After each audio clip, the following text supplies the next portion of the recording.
A little backstory before we get straight into the nitty gritty. Yes. For those who, I'm Chicago Chris for a reason. I grew up, born and raised in Chicago.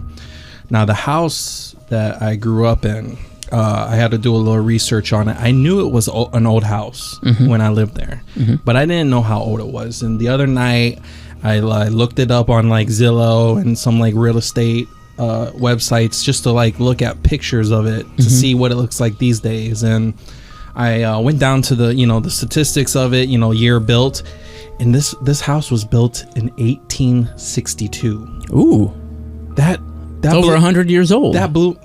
It's over 160. Over 100 years old. Now I got it. I mean, by the time I lived there, I was born in 84. By the time I lived there, it was already 118 years old.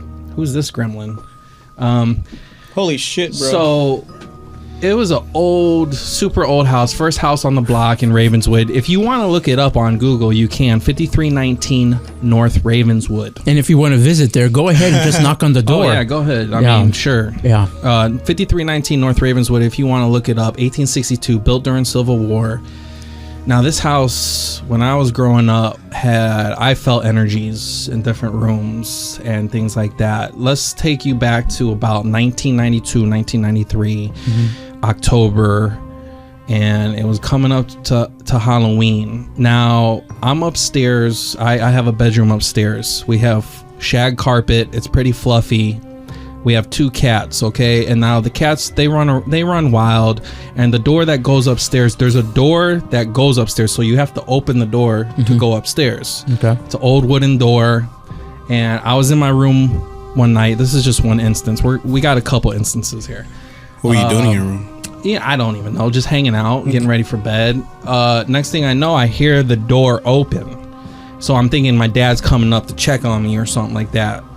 And I hear just a bunch of footsteps coming up the stairs. I go out, peek around the hallway, and I'm like, no one's there. And I turn the light on, no one's there. And the cats weren't coming upstairs. Cats aren't that heavy to make all the wood planks, right. creak.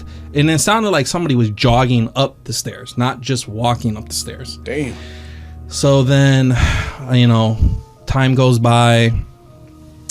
Another instance is I was sitting in the living room, and the house is narrow.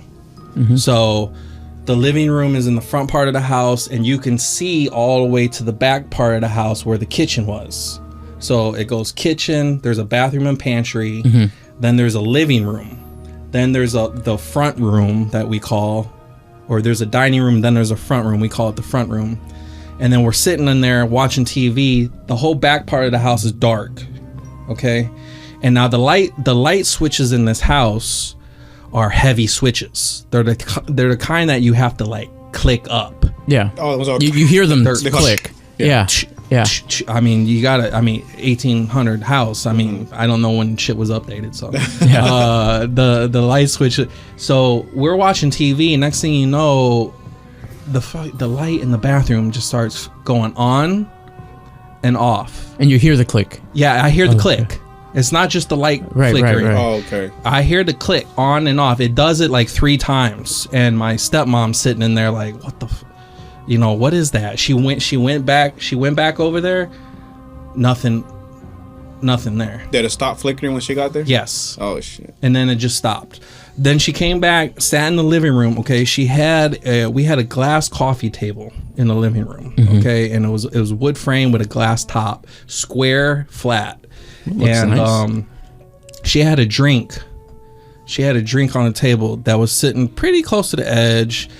And then all of a sudden, we're watching TV. We're probably like watching Unsolved Mysteries, to be honest with you. I mean, we're back in 1993. Put yourself back in that time. I'm around 8 years old, I think. 7 years old. All of a sudden, her drink cup starts to move horizontally, not towards the edge, horizontally. And then it stops. She like gets my attention and says, "Chris, look." And it stops, right? And then all of a sudden it changes directions and starts moving towards the edge of the table. No shit. And I'm just like, if it was condensation from the cup, it wouldn't change direction. Right. It went all the way to the edge of the table, and then she grabbed it. before it could. I don't know if it was gonna fall off or what, but she grabbed it and then she took it off, and we could legit see the condensation line of the ice cup that she had made an L. Okay, it went horizontal, changed direction, went towards the edge of the table, and her name, my stepmom's name is Lucy. So it made it. Oh, okay. I don't know if that was a coincidence or what, but L for love. now or L for Lucy. let me give you another little bit of backstory here. So Is it? Are we going to learn about Lucy? you're gonna learn a little bit. Okay. So Lucy's my stepmom. So my real mother who adopted me. Now I was adopted. Yes. So, but the woman who adopted me passed away in that house when I was about 3 years old. Okay, we won't get into it, but she passed away in her sleep, and I have whatever.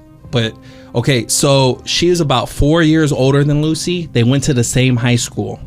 Now they didn't know each other, but they knew of each other, and the woman that adopted me was 4 years older than her, so she was like a senior. Lucy was like a freshman at the time. They only knew of each other, so I don't know if it was that or what's going on. These are all off the top of my dome from memory. I'm trying to think back and remember it, and as I do, more details are coming through. I could flush these stories out and like add things to them and make them real scary, but no, this is just the things that I remember from my childhood that came through. I mean, and I still remember them to this day because something was there. There was some type of. Now I never actually seen anything or anything, but we seen cups move, we seen light switches turn on and off that can't be explained, noises in the house. Now the house was 100 years old, I'll give you that. Old wood frame house makes noises, but for a door to be all the way closing and then all the way opening, that's more than just an old house settling. You know what I mean? And going back to the psyche of it all, when you say that you somewhat believe in things, but you really don't overall. Growing up, like now, I haven't experienced anything scary since that old house I lived in. Growing up, and now I believe in stuff, but it's got to be in an old area. There's got to be history. There's got to be something that happened, something brutal or something, And I just remember when I would grow up in that house and I had to go down to the basement or I had to go to a part of the house that no one else was in and it was dark, I would psych myself up.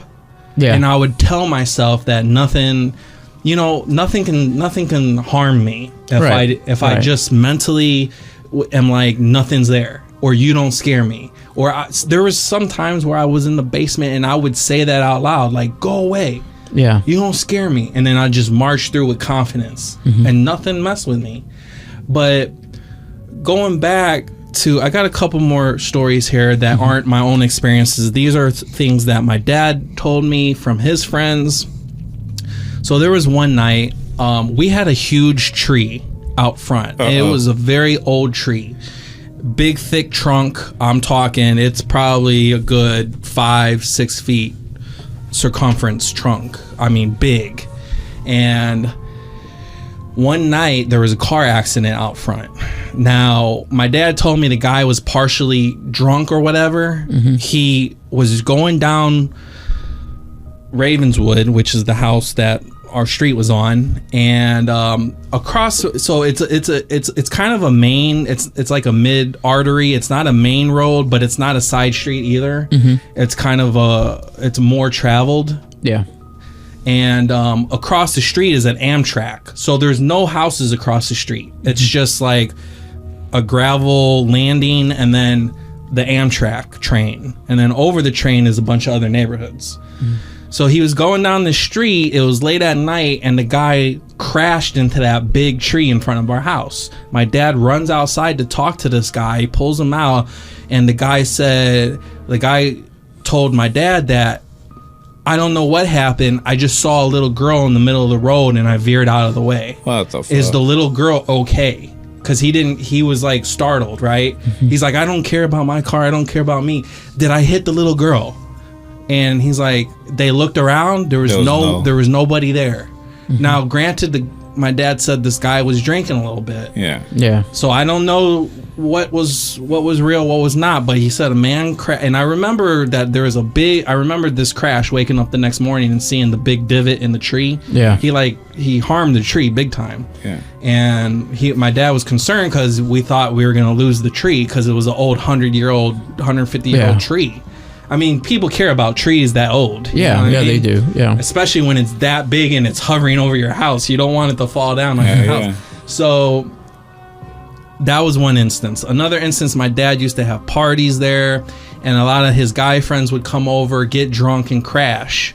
So they would all, crash all over the house. For one instance, there was this one guy named Sid. He went down to the basement to I guess he was doing his laundry because he threw up on himself or whatever. He was down changing. He was putting the clothes from the washer to the dryer.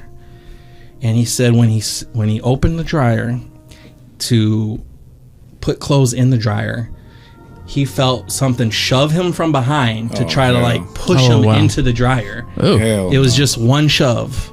And he said he dropped everything and ran upstairs, got in his car, and left. Oh shit! And he told my dad, he's like, I'm never coming to that house again. Fuck my clothes. Yeah. Don't invite me. I'll buy new underwear, damn it. Yeah. And then just little instances from when my grandmother used to live with us. She would always say, yeah, I would see lights flicker on and off. And then later on, when my stepmother lived with us, say the same thing. Lights would flicker on and off. So that's kind of what I experienced at this house. Just an old farmhouse in Chicago. It had a lot of energy, a lot of nooks and crannies in there, and